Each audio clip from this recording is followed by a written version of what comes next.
હર્ષભાઈ, આજકાલ Ponzi scheme એકના double કરવાની સ્કીમો ચાલી રહી છે. લોકોને ભરમાવીને, ખાસ કરીને જે ગ્રામ્ય લેવલના લોકો હોય છે, ભોળા લોકો હોય છે, એમને ભરમાવવામાં આવે છે. તો એવો કયો એક્શન પ્લાન આપની પાસે છે, ટીમ પાસે છે, જેથી લોકોને આપણે બચાવી શકીએ? આ એક હું તમારો આભાર માનું છું કે તમે રાજ્યના નાગરિકો કોઈ બી લોભ લાલચમાં ના આવે તે માટેનો ખૂબ મહત્વનો પ્રશ્ન આપે અહીંયા પૂછ્યો છે. એક તો સર્વપ્રથમ 2024માં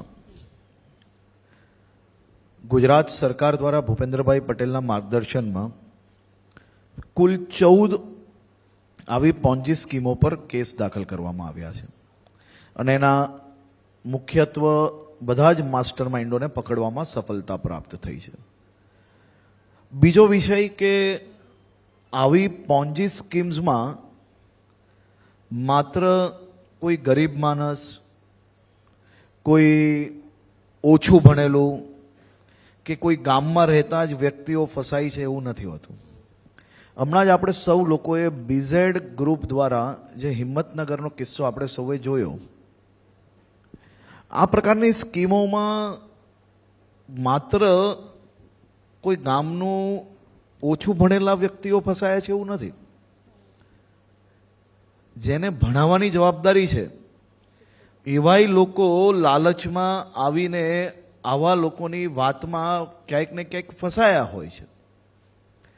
ભૂપેન્દ્રભાઈ પટેલની સરકાર દ્વારા શું કરવામાં આવ્યું? આ 14 કિસ્સાઓમાંથી માત્ર 2 જ કિસ્સા એવા છે કે જેમાં અરજદારો એક સાથે સામે ચાલીને આવ્યા છે. એના સિવાયના 12 કિસ્સાઓ એવા છે, અને ખાસ કરીને બીઝેડ ગ્રુપની આ જેટલા લોકોને દરરોજ વહેલી સવારે ઉઠીને જે આમ તેમ જઈને માઇકના ભૂંગળા દેખાય એટલે ઊભા રહીને જેને સ્ટેટમેન્ટ આપવાની ટેવ છે ને, એને આજે હું આ જાહેર મંચથી જવાબ આપું છું કે ભૂપેન્દ્રભાઈ પટેલની સરકાર એ કાયદાનું પાલન કરાવનાર સરકાર છે. ભૂપેન્દ્રભાઈ પટેલની સરકાર એ ગુજરાતના નાગરિકોના હિતની સરકાર છે. એનો સૌથી મોટો દાખલો બીઝેડ ગ્રુપ પર જે કેસ દાખલ કર્યો છે એનો પુરાવો છે. કોઈ બી પ્રકારની ફરિયાદ વગર પ્રોએક્ટિવલી પોલીસિંગના ભાગરૂપે રાજ્યના નાગરિકો કોઈ બી આ પ્રકારની લાલચમાં ફસાય નહીં તે માટે સામે ચાલીને ગુજરાત પોલીસે એની ઉપર કેસ દાખલ કર્યો છે અને આ પ્રકારની પોન્જી સ્કીમો પર રોક લાવવામાં સફળતા પ્રાપ્ત કરી છે. અમે અમારો નંબર જાહેર કર્યા છે, ચેનલો બી ખુલ્લી છે. આપ સૌ પાસે હું તો આ ચેનલના મંચ પરથી કહું છું કે લોકો સામે ચાલીને આવે, ફરિયાદ દાખલ કરાવે. પહેલી વાર તમે કોઈ સરકાર એવી જોઈ હશે કે પ્રોએક્ટિવલી કામગીરી કરે અને પછી કહે છે કે તમારે જેના બી પૈસા ફસાયા હોય સામે ચાલીને આવો, અમે ફરિયાદ કરવા માટે તૈયાર છે. આનાથી વધારે સર્ટિફિકેટ તો શું જરૂર છે? પોન્જી સ્કીમની સામે અમે ગંભીરતાપૂર્વક કામ કરી રહ્યા છે અને આપણા ચેનલના માધ્યમથી રાજ્યના નાગરિકોને હું 2 હાથ જોડીને વિનંતી કરું છું. આ પ્રકારની સ્કીમો ચલાવનાર લોકોએ કોઈ તમારા દીકરા દીકરી નથી કે 1ના 2 રૂપિયા કરીને તમને આપી જશે. લાલચમાં કોઈ બી પ્રકારે જો ફસાશો તો જરૂરથી ક્યાંક ને ક્યાંક તમને નુકસાન થશે. સરકાર માન્ય યોજનાઓ ઉપર જ ભરોસો કરવો, સરકાર દ્વારા કોઈ બી લાયસન્સ અપાયા છે કે નહીં એ જરૂરથી ચેક કરવું, અને આ બધું ચેક કર્યા પછી જ તમે તમારી મહેનતની કમાણીથી બચાવેલી રકમ કોઈ પર વિશ્વાસ કરીને જમા કરાવવી જોઈએ એવી મારી રાજ્યના સૌ નાગરિકોને વિનંતી છે. અને આ પ્રકારની કોઈ બી સ્કીમ કોઈના બી ધ્યાનમાં આવે, એ પછી કોઈ બી ચલાવતું હોય, કોઈ ગમે તેટલું શક્તિશાળી વ્યક્તિ ચલાવતું હશે, પણ જો ખોટું કરતા હશે તો જરૂરથી એની ઉપર બી આ જ પ્રકારે પગલાં ભરાશે એવી હું આપને જાહેર મંચ પરથી ખાતરી આપું છું. અચ્છા હર્ષભાઈ, ઘણી વખત એવું થતું હોય છે કે આપના તરફથી એક સારો ઇન્ટેન્શન છે કે લોકો સામે આવે, લોકોને ક્યાંક ડર લાગતો હોય છે કે અમે કદાચ કોઈક વાત કહી જઈશું, અમે ભરાઈ જઈશું, કદાચ અમારું ઇન્વેસ્ટિગેશન થશે, આવો એક ડર લોકોમાં હોય છે. લોકોનું ઇન્વેસ્ટિગેશન આવા પ્રકારના કેસોમાં ક્યારેય નથી થતું હતું. એ પીડિત છે, એ લાલચમાં ફસાઈ ગયો છે, પણ એ ગુનેગાર નથી. એને તો એના જીવનના એના સપના સાકાર કરવા માટે આ પ્રકારની લાલચમાં ક્યાંક ને ક્યાંક આપણે બધા વિશ્વાસ કરવાવાળા લોકો છે. ગુજરાતમાં રહેનાર દરેક નાગરિક એ ગુજરાતનું પાણી જેવું છે કે આપણે એકબીજા પર વિશ્વાસ કરીને કામ આગળ ચલાવતા હોઈએ છીએ અને વિશ્વાસમાં આખી દુનિયા ચાલતી હોય છે. પરંતુ આ પ્રકારની સ્કીમ ચલાવનાર લોકો પર વિશ્વાસ કરવો ને એ ભોળા ના કહેવાય, એ મૂર્ખ કહેવાય. કારણ કે આવી સરકાર દ્વારા, સરકારના ચૂંટાયેલા મુખ્ય પ્રતિનિધિઓ દ્વારા અનેક વાર જાહેર મંચોના માધ્યમથી, ચેનલોના માધ્યમથી, ટીવી રેડિયોના માધ્યમથી, એડવર્ટાઇઝિંગના માધ્યમથી લોકોને સમજણ આપવાનો પ્રયાસ કરવામાં આવ્યો છે. પછી આપણે જો કોઈની ઉપર ખોટી રીતે લાલચ રાખીને રૂપિયા રોકીએ તો એમાં ક્યાંક ને ક્યાંક આપણે સમજવાનો સમય આવી ગયો છે. હું ફરી એકવાર આ પ્રકારની ફરિયાદ દાખલ કરાવનાર કોઈ બી વ્યક્તિ પર તમે ભોગ બન્યા છો અને આ સરકાર તમારી છે. અમે સૌ તમારા લોકો છે. તમને કોઈ બી હેરાનગતિ માટે નહીં, પરંતુ તમારી જોડે જે ચીટિંગ થઈ છે એ રકમ તમને પાછી અપાવવા માટે આ મહેનત કરી રહ્યા છે. અમે આમાં થાકવાના નથી. તમે ગમે ત્યારે અમારી ટીમનો સંપર્ક કરી શકો છો. સંપૂર્ણ મદદ કરવા માટે અમે હંમેશા તૈયાર છીએ. જી, હર્ષભાઈ ઓપન પ્લેટફોર્મ પર કીધું છે કે અમે તૈયાર છીએ, તત્પર પણ છે, બસ લોકોએ આગળ આવવાની જરૂર છે. એટલે અમે ન્યૂઝ 18 ગુજરાતીના માધ્યમથી પણ એ જ કહી રહ્યા છે કે તમે આગળ આવો. હવે ફ્રોડની એક બીજી પણ એ રીત છે, જેમ ડિજિટલ દુનિયા આગળ વધી રહી છે, સાયબર ફ્રોડના પણ કિસ્સા સતત વધી રહ્યા છે. આપણી ટીમ સતત કામ પણ કરી રહી છે, પરંતુ ફરી એકવાર એ જ છે કે લાલચ બુરી બલા હે, અહીંયા પણ ફસાઈ જાય છે લોકો. જેમ જેમ ટેકનોલોજી વધી રહી છે અને એઆઈનો જમાનો આવ્યો છે, ત્યારે સાયબર ક્રાઇમ એ આપણા માટે સૌથી મોટી ચેલેન્જ બની રહી છે અને હું એમાં 100% આપની વાત જોડે સહમત છું. સાયબર ક્રાઇમને પહોંચી વળવા માટે ગુજરાતના ગૃહ વિભાગ દ્વારા એક આખો એક્શન પ્લાન તૈયાર કરવામાં આવ્યો છે અને એ એક્શન પ્લાન મુજબ ગુજરાતના તમામ જિલ્લાઓમાં ઝડપથી લોકોને ન્યાય મળી શકે તે માટે આખી ટીમો બનાવવામાં આવી છે. એના સોફ્ટવેરો ખરીદવામાં આવ્યા છે. એના માટે ટીમો પોલીસ સ્ટેશન દીઠ તૈયાર કરવામાં આવી છે. સાથે સાથે ગુજરાત પોલીસે સાયબર ક્રાઇમને અટકાવવા માટે કેટલા મહત્વના પગલાં ભર્યા છે તેની જાણકારી હું ચેનલના માધ્યમથી રાજ્યના નાગરિકોને આપવા માંગુ છું. આજે જ એટલે કે કાલે રાજ્યની અનેક કોર્ટોમાંથી નિર્ણય આવે છે અને એ નિર્ણયમાં રાજ્યના 3940 જેટલા એટલે કે 3940 3940 જેટલા નાગરિકોના જે ઓનલાઈન ચીટિંગ થયેલી રકમ હોય છે, જેને ફ્રીઝ કરવામાં આવે છે, એ બધી જ રકમોને એમને એના જે હકદાર છે એને પાછી આપવાની કોર્ટ દ્વારા ઓર્ડર મળે છે અને એક સાથે 3940 પરિવારોને એનો લાભ મળે છે. હમણાં હું તમારા કાર્યક્રમમાં આવતો હતો ત્યારે જ હું જાતે ટ્વીટ કરી રહ્યો હતો અને ટ્વીટ કરીને અહીંયા પહોંચ્યો છું. 25 કરોડની આસપાસની રકમ લોકોને પરત મળે છે. આ વાત પર તાળી થવી જોઈએ, કારણ કે લોકોના જે ફસાયેલા રૂપિયા છે એ પરત મળે છે.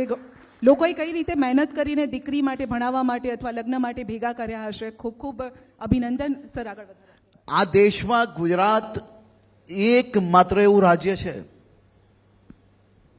કે જે રાજ્યએ ડિજિટલ અરેસ્ટ નામના દૂષણની સામે હલ્લા બોલ તો બોલ્યો, પરંતુ અમદાવાદ શહેર કમિશનર અહીંયા છે, હું એમની આખી ટીમને અભિનંદન આપું છું અને સુરત શહેર પોલીસને હું અભિનંદન આપું છું.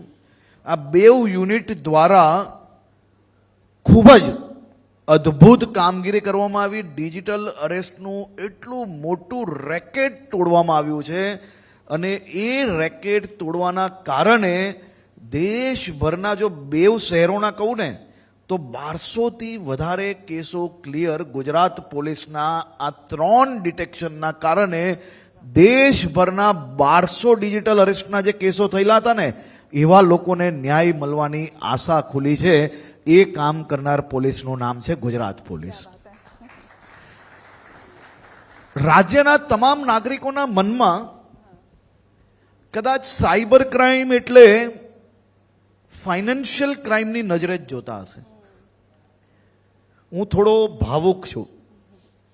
ફાઇનાન્શિયલ ક્રાઇમને આપણે પહોંચી વળશું.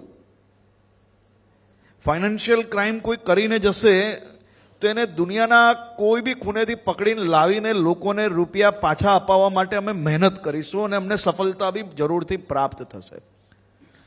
પણ સાયબર ક્રાઇમનો એક બીજો જે પાસો છે એ પાસો છે સોશિયલ ક્રાઇમ. આ સાયબર ક્રાઇમના કારણે મારા રાજ્યની અનેક દીકરીઓને જે હેરાન કરવાનો પ્રયાસ કરવામાં આવ્યો છે. આજના સોશિયલ મીડિયાના જમાનામાં કોઈ ભોલી ભાલી દીકરીઓ, કોઈ વ્યક્તિ પોતાનું નામ બદલીને આવી દીકરીઓને પ્રેમ જાલમાં ફસાવે અને એના પછી ક્યાંક ને ક્યાંક કોઈક ને કોઈક લાગણીના કારણે જે કોમ્પ્રોમાઇઝ પોઝિશન નો ભરપૂર ફાયદો આ ક્રિમિનલો જે ઉચકતા હોય છે એવા લોકોની સામે બી લડવા માટેનો એક માસ્ટર પ્લાન ગુજરાત પોલીસ તૈયાર કરી રહી છે. અને મને વિશ્વાસ છે કે તેમાં આપણને જરૂરથી ખૂબ જ ઝડપથી જીત હાસિલ થશે. એક આજકાલ પ્રચલિત થયું છે આ ડિજિટલ અરેસ્ટની જેમ જેમ સિનિયર સિટીઝન્સને ખાસ કરીને એમાં ટાર્ગેટ કરવામાં આવે છે. Nude video calls. મારી આપની ચેનલના માધ્યમથી રાજ્યના નાગરિકોને વિનંતી છે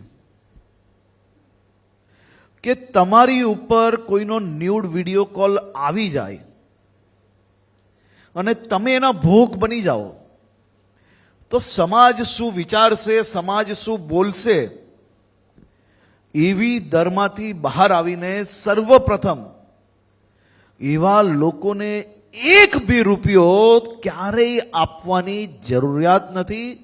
તાત્કાલિક ગુજરાત પોલીસનો સંપર્ક કરીને એવા લોકોને કડકમાં કડક સજા થાય તે માટે સમાજની દર છોડીને આપણે કાયદાનો સહારો જરૂરથી લેવો જોઈએ. હું આપની ચેનલના માધ્યમથી આ સૌ વડીલોને વિનંતી કરું છું, કોઈ દર રાખવાની જરૂર નથી. સમાજમાં સારા લોકો છે, તે સમજી શકે છે કે આ પ્રકારનો કૃત્ય કરનાર લોકોને સજા અપાવવા માટે આપે નિડરતાથી ફરિયાદ કરી છે અને એ ફરિયાદનું માન મળશે, સન્માન મળશે. કોઈ 2-5 લોકો, ના સમજુ લોકો શું વાત કરે એની દરથી બહાર રહીને આપણે નિડરતાથી બહાર આવવું જોઈએ. એક નાનો દાખલો અમદાવાદ ગ્રામ્યનો કાલે જ જે બન્યો છે હું આપને કહેવા માંગુ છું. ડિજિટલ અરેસ્ટ માટે લોકોને સાવચેતી રૂપે કેમ્પેન ગુજરાત પોલીસે ચાલુ કર્યું. અમદાવાદ ગ્રામ્યની એક શાળામાં જ્યાં કાર્યક્રમ યોજવામાં આવ્યો હતો ત્યાંના પ્રિન્સિપલ પોતે ડિજિટલ અરેસ્ટના ભોગ બન્યા. પરમ દિવસે એમની ઉપર જેવો ડિજિટલ અરેસ્ટના આ ટપોરીઓએ ફોન કર્યો અને એ શિક્ષકે માત્ર પોલીસને મેસેજ કર્યો. એક બાજુ સ્ક્રીન પર ખોટી પોલીસ હતી અને એક બાજુ આપણી ગુજરાતની સાચી પોલીસ સ્ક્રીનની સામે પહોંચે છે. આ પ્રકારનું બી દાખલાઓ ગુજરાતમાં હવે બનવા માંડ્યા છે. હું તો ચેનલના સૌ સિનિયર લોકો અહીંયા બેઠા છે, હું આપને વિનંતી કરું છું કે આ સરકારની સક્સેસ કે ફેલિયરનો ભાગ નથી. આ ખૂબ મોટી સામાજિક સમસ્યા છે. અને આ સામાજિક સમસ્યાની સામે આપણે ત્યારે જ જીતી શકશું. આમાં બી તમે એક બીજું અમે સર્વે કર્યું છે. આપણે હંમેશા એવું માનતા હોઈએ છીએ કે સાયબર ક્રાઇમ એટલે જે લોકોને સમજણ ના પડતી હોય ને મોબાઈલ હાથમાં હોય એ જ એના ભોગ બની જાય, પરંતુ આ તદ્દન ખોટું વિચારણ છે. અમે જ્યારે સર્વે કર્યું ત્યારે અંદાજો આવ્યો કે ગામોમાં જે ઓછું ભણેલા લોકો છે તે આનો ભોગ ઓછા બને છે. જે ખૂબ વધારે ભણ્યા છે, જેને એમ લાગે છે કે હું સૌથી સ્માર્ટ છું, એ આનો ભોગ સૌથી વધારે બને છે. અને આ હું મારી માત્ર પરસેપ્શનના આધારે નથી કહેતો, એક નાનું સર્વે અમે જે કરાવ્યું એના આધારે જે અંદાજો આવ્યો છે એના આધારે હું આપ સૌને કહેવા માંગુ છું કે માત્ર તમે ભણેલા હો એનાથી તમે આ પ્રકારના દૂષણથી બચી જાઓ એવું નથી. ભણેલા જોડે જોડે થોડુંક ગણેલું હોવું બી જરૂરી છે. અને જે સમજણ આપને પોલીસ દ્વારા અનેકવાર આપવામાં આવે છે એ માત્ર ને માત્ર આપ સૌને અને આપ સૌની રકમો, બેંક બેલેન્સો સુરક્ષિત રાખવા માટે આ માહિતીઓ આપવામાં આવે છે. એનું ફોલો તમારે જરૂરથી કરવું જોઈએ, ત્યારે જ આપણે આવા દૂષણખોરોની સામે લડી શકશું.